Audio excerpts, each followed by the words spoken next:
Hello everyone, and welcome back to the Changeup.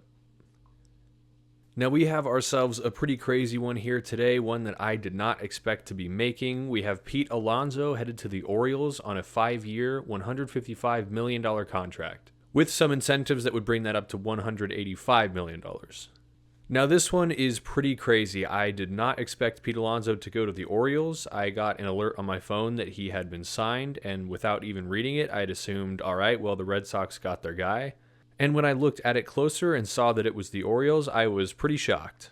Now the Orioles are a team that have money, contrary to what they might make you think, but they're not really a team that has been spending a lot lately. And between trading for Taylor Ward and now signing Pete Alonso, it looks like that stuff might be in the rear view a little bit. Now, I truly cannot believe that the Mets let Pete Alonso go, and I truly do not understand at all what the Mets are doing right now. But before we get into that, let's take a look at Pete Alonso and what he brings to the table for the Orioles.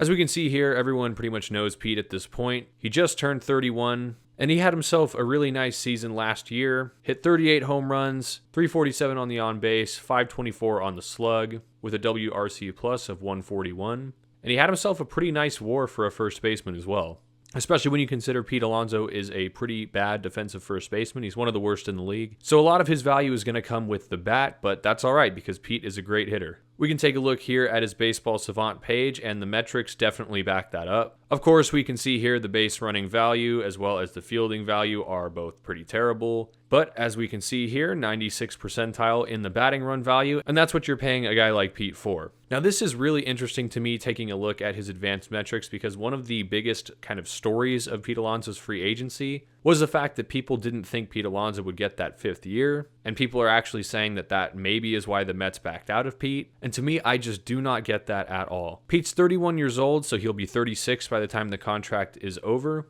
which is fairly average for a guy signed to a long-term contract. If anything, that's actually better than a lot of the guys that are signed into their 39, 40-year-old seasons. And there's a lot of rumblings that Pete might not age the best considering his body type, and I really don't get that at all. If you take a look at the advanced metrics, usually what you're worried about with a guy aging is the bat speed, and his bat speed is incredible. Usually when a guy gets a little bit older, the bat speed starts to tail off, and usually when a guy had middling bat speed to begin with, that change is a lot more dramatic. But Pete's got great bat speed, and the rest of the things that he's not good at, he's kind of just okay at. It's not that he really struggles with strikeouts, or it's not that he really doesn't walk all that much. They're more just kind of okay. And this is really just kind of weird to me. I think a guy like Pete, in terms of using him just to be a good hitter, actually ages a lot better than a guy like Kyle Tucker. Because with a guy like Kyle Tucker, you're signing him with the expectation that he's going to be good defensively, he's going to be fast, and he's going to hit well. And generally, when guys get older, speed and defense are two things that drop off before hitting. Now, obviously, that's not always true. Guys like Nolan Arenado are still good defensively, but a lot of the times for outfielders, that is the case. And so for a guy like Pete, who's kind of basically a DH anyway, like I said, he's really not very good at first base at all. I don't really get the concern about the 5 years personally. I think he'll be a plenty good hitter to warrant getting 5 years, and as far as the defense goes, who really cares? He's already not very good anyway. So yeah, I'm not sure why the Mets would draw the line there, and I think for the Orioles, this is a great move. Now, I'm not entirely sure what the incentives are off the top of my head to get that contract to $185 million. And if it does get to that point, that is a bit of a pricey contract. But like I said, the Orioles have money. Who really cares? And if it's for 155, honestly, I don't see that as too much of an overpay. Again, yeah, he doesn't provide a lot of defensive value or base running value, but the guy absolutely mashes. I mean, there's no real reason to cheap out on a guy like that. And we can take a look here at the Orioles depth chart on Fangraphs. And as you can see here, Pete Alonso is going to just instantly charge this lineup.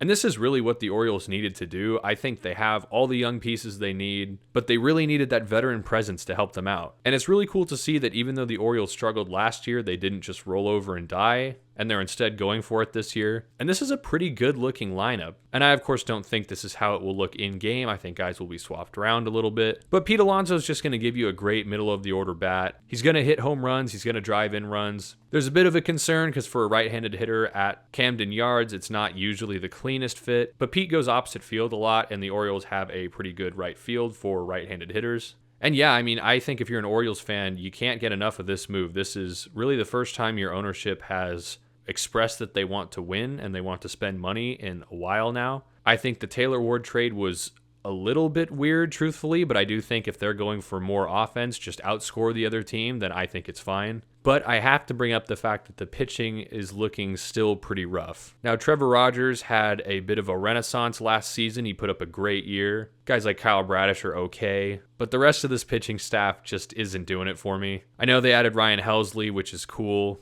I definitely don't think he'll be as bad as he was last season on the Mets, but he is one reliever, and really this team struggled mightily last year with pitching. Taking a look here at some team pitching stats, as far as ERA goes last season, the Orioles were all the way down here at 26. And looking at WHIP, the Orioles are also all the way down here at 27.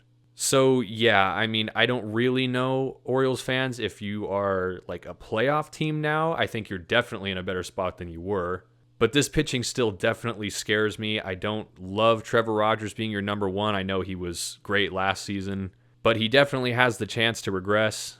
And the rest of these guys, I mean, I don't know. Like I said, I like Kyle Bradish, but Dean Kramer, like, I don't know. These guys are just okay. And with Felix Bautista still out, Ryan Helsley's going to be your closer. Yennier Cano was not very good last season.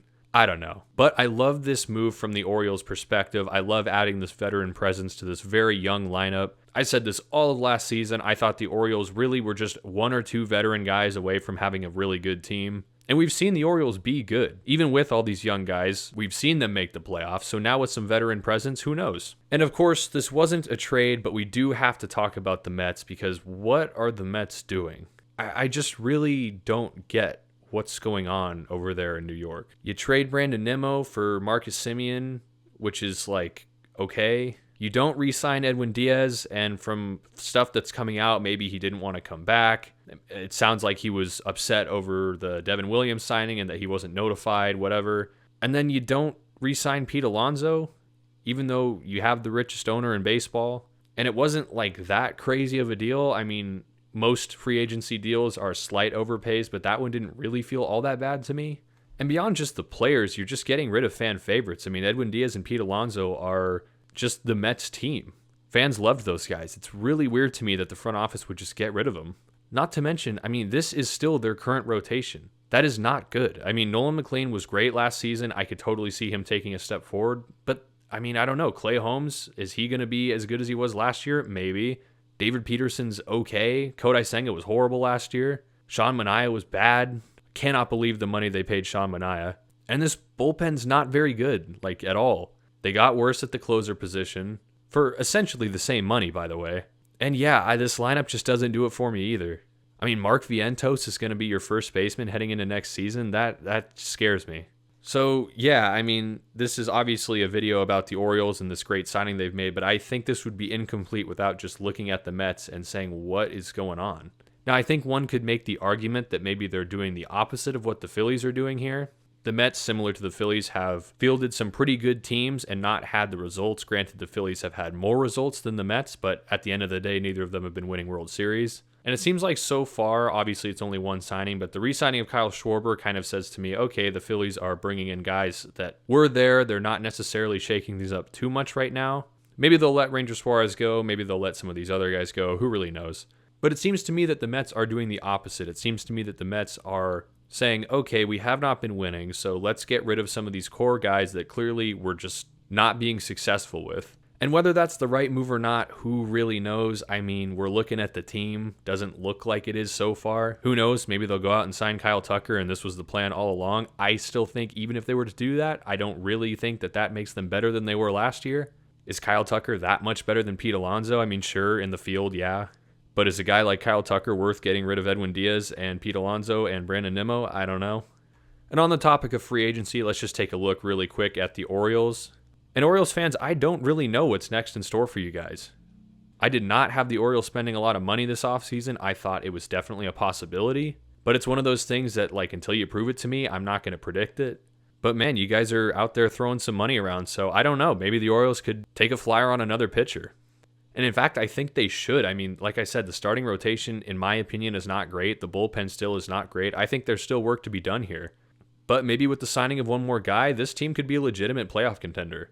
And more so, I just like teams like the Orioles finally spending money. I think they have a great core of young, controllable players. And we've just been begging them to, try, to care, to sign some dudes. And they finally do. So this is great for the Orioles. Pete's going to be great, whether he got 4 years or 5 years, doesn't really matter. You're paying him for now, and you're paying him for his production next season, which I imagine will still be very good. As far as the Mets go, I don't know where you go from here, unless there's some grand vision that nobody seems to be understanding. This was an odd move in an off-season of odd moves for the Mets. Yeah, I mean, I don't know. Simply put, this cannot be the lineup going into opening day next season. I think if it is, you're kind of just forfeiting that season. And at that point, why sign Juan Soto? Why sign a guy to a record-breaking contract if you're just not going to field a competitive team around him? It's just the Angels again. So yeah, Mets fans, I pray for you guys, kind of. I mean, you have Juan Soto, so you're probably fine. But they got to make another move here or else this is looking like a pretty rough offseason. And that's going to do it for today, guys. Thank you so much for watching. If you enjoyed the video, please make sure to like and subscribe. I do content like this all the time. I also do scripted content. So if you could like and subscribe, that would be a great way to show your support. And as always, I will see you in the next video.